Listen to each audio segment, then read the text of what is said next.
De 12 trin i anonyme alkoholikere. 1. Vi indrømmede, at vi var magtesløse over for alkohol, at vores liv var blevet uhanderligt. 2. Vi kom til at tro på, at en magt, der var større end os selv, kunne give os forstanden tilbage. 3. Vi besluttede at overgive vores vilje og vores liv til Guds omsorg, sådan som vi opfattede ham. 4. Vi tog frygtløst en grundig moralsk opgørelse over os selv. 5. Vi indrømmede over for Gud, over for os selv og over for et andet menneske, hvad vores fejl og mangler variabel. 6. Vi var helt villige til at lade Gud udfri os fra alle disse karakterbrist.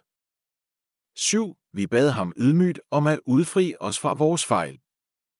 8. Vi lavede en liste over alle dem, vi havde fornærmet, og var villige til at gøre det godt igen. 9. Vi gjorde det godt igen direkte over for så mange som muligt for den skade, vi havde forvoldt, undtagen når det ville være til skade for dem eller andre.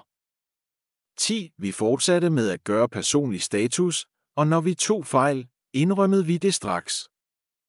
11. Vi søgte gennem bøn og meditation at forbedre vores bevidste kontakt med Gud, som vi opfattede det, og bad ham kun om at lade os kende hans vilje for os og give os styrken til at udføre den.